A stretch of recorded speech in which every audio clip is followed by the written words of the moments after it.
ආයිබෝන් කැලු අයිබන් සහි අපි අද කතා කරන්න යන්නේ විශේෂ දෙයක් සම්බන්ධයෙන්නේ. ඔව්. එතකොට අපි මේ යන්න හදන්නේ අලුතින් නවීකරණය වෙන දියුණු වුණු සංස්කෘතියකට.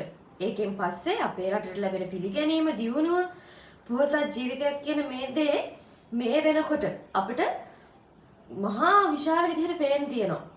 අද උදේම අපිට ඒක එක ප්‍රතිපලයක් විදිහට දකින්න පුළුවන් වුණා නේද?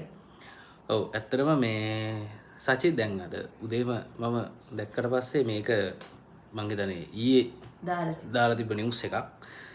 හැබැයි දැන් අපි ගොඩක් වෙලාවට කරේ දැන් අපි ඉන්නේ ඇත්තටම දියුණු නැති සමාජයකනේ. කොටිම ගොත් එහෙම අපි අර හැමදාම කාලයක් අර හරිම අතීතකාමී අපි ඒ කාලේ මෙහෙම කරා අපි යක්කු බොලවුනේ දරලේ මේලේ ඕවනේ සමාජයේ තියෙන්නේ.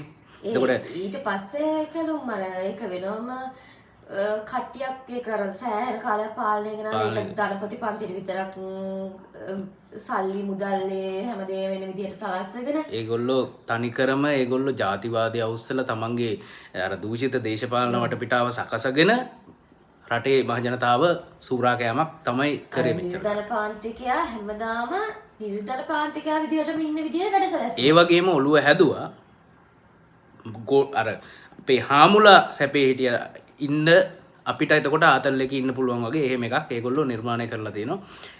දැන් අද වෙනකොට අපිට පැහැදිලිවම දකින්න ලැබෙනවා ඒකේ අව එක ප්‍රතිඵලයක් ගැන තමයි අපි අද කතා කරන්න බලාපොරොත්තු වෙන්නේ උදේම. ජනතාව ඒ හැම තරාතිරමකම ඉන්න සේවකයෝ ඒ හැමෝම ඒ මට්ටමේ උඩට ගන්න සැලසුම් හැදුවේ නෑනේ. හැදුවේ නෑ. ඔව්. දැන් අර අපේ මේ නිර්ධන ආණ්ඩුව විදිහට රජය විදිහට දැන් මේ අපේ ජනාධිපතිතුමා ඇතුළු ඒ සියලු මැති ඇමතිවරුන් කටයුතු කරන්නේ අපේ නිර්ධන පන්තිය ඉහළට ඔසවා තබන්න ජනතාව වෙනුවෙන් ජනතාවාදී ආණ්ඩුවක් කියලා කියන්නේ අපි ඒ හේතුව හින්දා තමයි වර්තමාන ආණ්ඩුවට හැංගිලා තියෙන සම්පත් දැනුම් ඔක්කොම පල්ලෙහා මට්ටමේ ඉඳන් දැන් උඩට ගේනවා. මොකද මේ නිර්ධන පාන්තිකයා නගා හිටවන්න.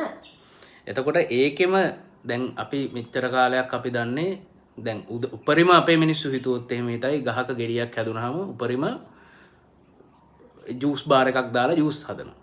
හරිද? එහෙම නැත්නම් ෆෘට් සලාඩ් හදනවා ෆෘට් සලාඩ් කඩේක. නැත්නම් දේවාලයකට දෙනවා පළතුරු ගිහිල්ලා. කඩවල ගොඩ ගහලා විසික් කරනවා සමහරවල් කුණු වෙලා විසි කරනවා ඔය වගේ.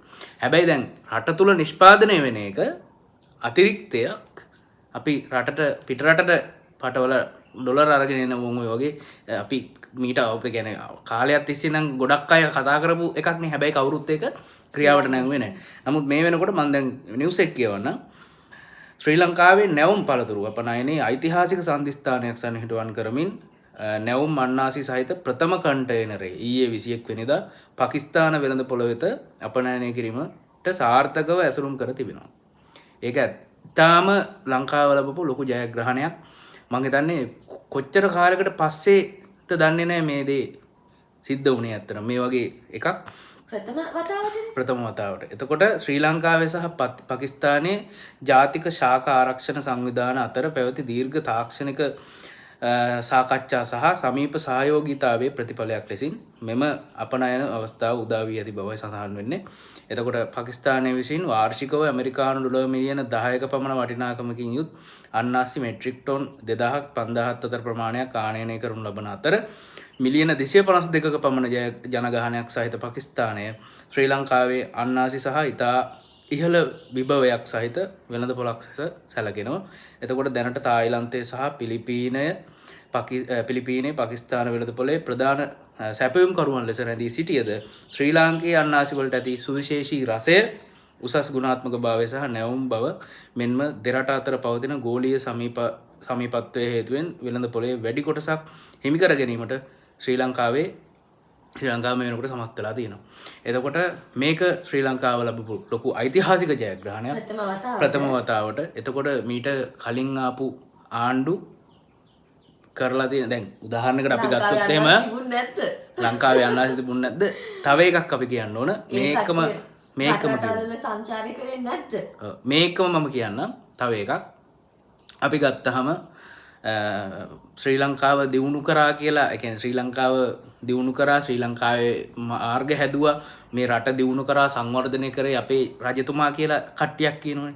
ඒ කට්ටියට මම කියන්නම් ඒ දියුණු කරේ 4 වටින් ණය අරගෙන නමුත් මේ වෙනකොට ශ්‍රී ලංකාවේ මුදල් වලින් ලංකාවේ පළවෙනි වතාවට අධිවේගී මාර්ගයක් නිර්මාණය වෙන අපේ මුදල් වලින් පිට රටින් හිඟා කාලා හරි එහෙම අරගෙන නෙමෙයි. අර කලින් එයාට ඔය අන්නාසි වික්කා කියලා අන්නාසි වලින් එයාට අතට දැන් කියන්න පුළුවන් ඕනනම් වැලිමඩ අලගොවියට මේකෙන් මොනවද වාසි වෙන්නේ කියලාත් ඔය බයියොන්ට කියන්න පුළුවන්.